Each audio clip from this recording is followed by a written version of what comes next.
अनुप्रिया लेकर के, और अभी तक कोई गिरफ्तारी के बाद अभी तक वो भी इलाजरत है। इसमें सर क्या कहेंगे? देखिए, सच में किसी भी सभ्य समाज, देश और राज्य के लिए यह जो लोमहर्षक घटना है वो कलंकित करने वाला है। इस ढंग की घटनाएं जो जातीय नफरत के कारण होती हो, आज भी आज़ादी के इतने सालों बाद आप समझ लीजिए कि सैकड़ों हजारों साल पहले क्या स्थिति होती है। निश्चित रूप से राहुल की हत्या एक विशेषाधिकार प्राप्त, जो वर्ण व्यवस्था के विशेषाधिकार प्राप्त जाति के बच्ची से होती है, सब लोग जानते हैं। और वो बच्चा जो होनहार बच्चा था, उस बच्चे का कत्ल इसलिए हो जाता है कि उसने विशेषाधिकार प्राप्त पंडित परिवार में कैसे शादी करने का जुर्रत किया, हिम्मत किया। ये बहुत ही हृदय विदारक है, लोमहर्षक है।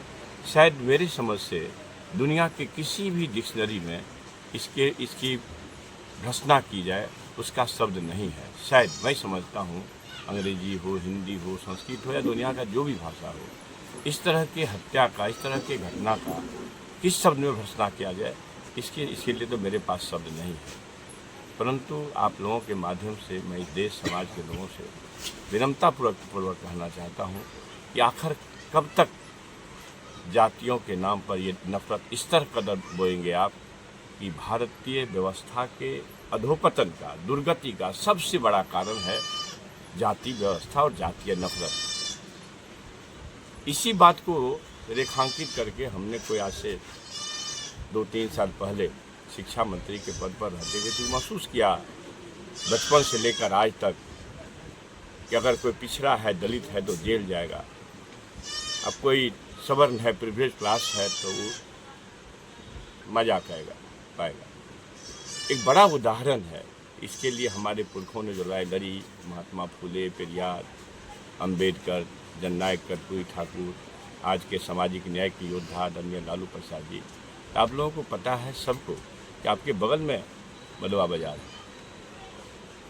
7 वर्ष तक बदस्तूर सारा घोटाले का लूट करने वाला व्यक्ति, इसलिए कि वो बड़ी जाति के लोग हैं तो वो बेल आउट नहीं हुए, सजा मुक्त हुए।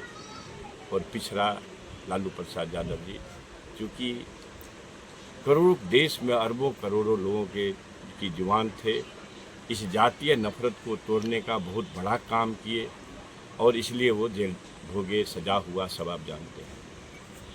ऐसी परिस्थिति में मैं आप लोगों के माध्यम से इस समाज और देश के लोगों को कहना चाहता हूं कि देखिए, ईश्वर ने जातियां नहीं बनाई, ईश्वर ने तो इंसान बनाया। जातियां पुरखों की गलती से बनी है। जब मैंने ये बात कही तो आपको पता है मेरे जीव की कीमत 10 करोड़ हो गया, क्योंकि मैं शिक्षक हूँ, पेशे से प्रोफेसर हूँ और संजोग से, सौभाग्य से उसी विषय को पढ़ाता हूँ जिसमें जीवों की उत्पत्ति को बताया जाता है। यह कौन सा धर्म होगा, कौन सा पंथ होगा, कौन सा विचार होगा कि इंसान अछूत हो जाए और जानवर भगवान हो जाए।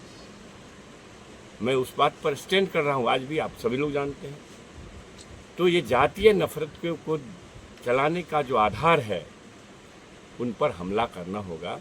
और मैं इस माध्यम से ये भी कहना चाहता हूँ कि मैंने कह दिया पुरखों गलती से, क्योंकि भाई 5000 साल, 4000 साल पर, 3000 साल पहले की बात है। कोई पुरखों की गलती से ये वर्ण व्यवस्था बना है हमारे यहाँ। सब लोग पुरखे हैं, मिक्स्ड ब्लड है, सबका जैसे एक दूसरे से मिक्स हुआ है।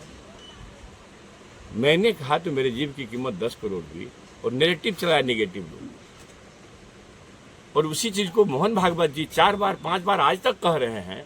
मोहन भागवत जी ने तो आरोप लगा दिया कि पंडितों की देन है जाति व्यवस्था। आप लोग भी जानते होंगे, मेरे पास तो डॉक्यूमेंटेशन सब बात का, अब तो सब लोग जानते हैं। मोहन भागवत जी के जीव की कीमत कोई 10 रुपया भी नहीं लगाया। यही है जातीय नफरत, यही है जातिवाद। और मैं पुनः फिर कहना चाहता हूँ, इस तरह के घटनाओं को अंजाम देने वाले लोगों को फांसी से कम और स्पीडी ट्रायल चला करके फांसी होगा तो शायद समाज में ये संदेश जाएगा ये न तो राम के भक्त हो सकते हैं, न भगवान कृष्ण के भक्त हो सकते हैं, किसी भगवान को मानने वाले लोग ही नहीं हैं। क्योंकि आपको पता है कि भगवान राम जी का बड़ा दर्शन है कि सबरी के जूठे बैर खाए, वो भी जाति व्यवस्था से दुखी थे। यही मैं संवाद देना चाहता था जिसको उन्होंने दबाया। भगवान राम जी सबरी के जूठे बैर खा सकते हैं। आप जिस इलाके में रहते हैं भाईजान, इस इलाके में सबसे श्रद्धा से गौरव से पूजा होती है बाबा धर्मराज की। बाबा धर्मराज जी के साथ हरिया डोम की स्तुति होती है।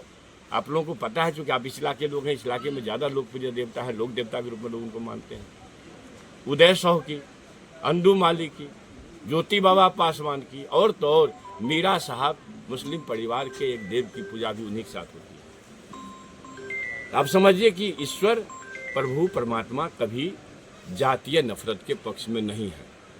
जो लोग इनको बोल रहे हैं निश्चित रूप से वो पाखंडी हैं, वो तो धर्मावलंबी हो ही नहीं सकते हैं। वो किसी धर्म को के मानने वाले नहीं है, इंसानियत से बढ़कर के कोई धर्म नहीं है।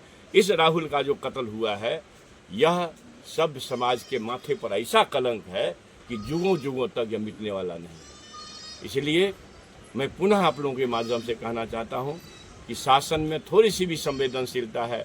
एक व्यक्ति को जो फादर है, पिताजी है, वो बच्ची का जो इसे घटना को अंजाम दिया है, उसको वहाँ के बच्चों ने पकड़ा है, जैसे कि मुझे सूचना है, और एक भी आदमी उसका सहयोगी नहीं पकड़ा गया है। ये है नीतीश बाबू के सुशासन का तांडव।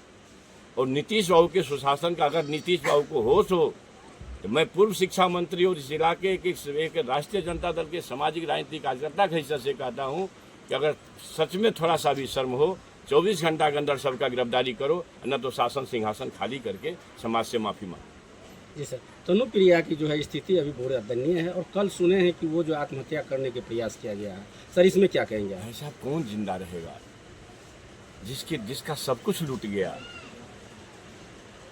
आप बोल देखिए, सब सारा राम रोम को खुल गया। अब इससे ज्यादा संवेदनशील क्या बेचारी, उसका तो जीवन खत्म हो गया। कौन जवाबदेह है इसके लिए? न सिर्फ उसके पिता जवाबदेह है, ये व्यवस्था जवाबदेह है। इस व्यवस्था के परिवर्तन को सोचना चाहिए और सरकार को अविलंब संज्ञान लेकर के बड़ी कार्रवाई करनी चाहिए। और इस परिवार के जो गरीब परिवार है ना, को है देखने वाला, एक कमाऊ पुत होने वाला मर गया, कम से कम इसको 1 करोड़ से कम का मुआवजा अगर सरकार देती है तो समझिए कि सरकार संवेदनशील है। क्या हम लोग को इस चीज़ का आश्वासन मिल रहा है मंत्री जी के द्वारा, तो क्या ये आगे तक ये बात जाएगी सर? बिल्कुल जाएगी, आप देखेंगे। जी, आपकी पार्टी इसमें कितना खरा उतरेगी सर? मेरी पार्टी इस तरह के संवेदनशील घटनाओं पर हर समय संवेदनशीलता दिखाती है। मैं उम्मीद करता हूं कि किसी भी नेता और पार्टी से ज़्यादा संवेदनशीलता से हमारी पार्टी इस घटना को लेगी और आगे इस पर कार्रवाई कराने के लिए अडिग रहेगी। सुरक्षा के नाम पे सर डीएमसीएच में वर्तमान विधायक की पिटाई होती है, लेकिन फिर वहाँ इसी तरह की घटना भी को अंजाम दिया जाता है, उस पर सुरक्षा कोई मैंने कहा नहीं, ये सुशासन है, मंगल राज है, यहाँ सब जायज है। बस हम लोगों का जंगल राज था। अरे बेशर्मों को ये समझना चाहिए कि कहाँ शासन को ले गया तुम।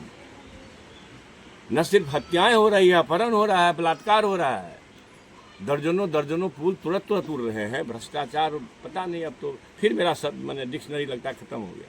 ये सुशासन कैसा है, अब समाज पर को विचार के लिए छोड़ता है। सर, सभी आते हैं यहाँ, आश्वासन दिया जाता है, लेकिन अब तक कोई उच्च कार्यवाही नहीं की गई है। कार्रवाई तो शासन करेगा, प्रशासन करेगा। और आप लोगों को पता है इसमें बड़े बड़े लोग इसमें सुरक्षा प्रहरी बन के खड़े हैं, उनको बेनकाब होना पड़ेगा इसी घटना में, और मेरी पार्टी करेगी बेनकाब। कौन कौन बड़े लोग हैं वही फिर कहूँगा, विशेषाधिकार प्राप्त सबसे मरण व्यवस्था के सबसे ऊंचे कुल के लोग इसको बचाने में लगेंगे, जो अपने आप को सबसे ऊंचा कहेंगे। ऐसे थोड़े होता है। इतना दुस्साहस कर लिया लोग, इसलिए कि आज भी वह चीज़ जिंदा है। इसलिए हर स्थिति में महात्मा फूले पेरियार और लालू प्रसाद के विचारों को लाना जरूरी है। अम्बेडकर साहब को जिंदा करना जरूरी है। अम्बेडकर साहब को मारने में लोग लगे हुए, यही लोग। और सबसे बड़ी बात मैंने कहा कि भगवान राम जी सबरी के जूठे बैर खाए भाई। हम आप कोई भी और तथाकथित जो विशेषाधिकार प्राप्त जातियाँ हैं, कोई भी भगवान राम से ऊपर नहीं है।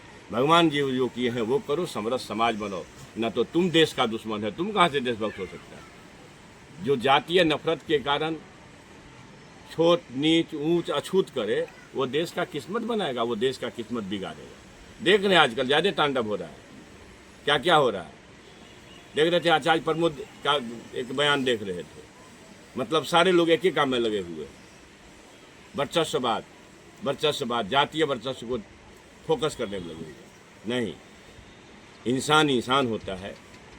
चाहे इस वर्ण व्यवस्था का सबसे कलंकित अध्याय है जातीय नफरत, इसको मिटाना ही होगा, कोई उपाय नहीं है। और तब जा कर के इस तरह की लोमहर्षक घटनाओं पर रोक लगेगी, दूसरा कोई उपाय नहीं होगा।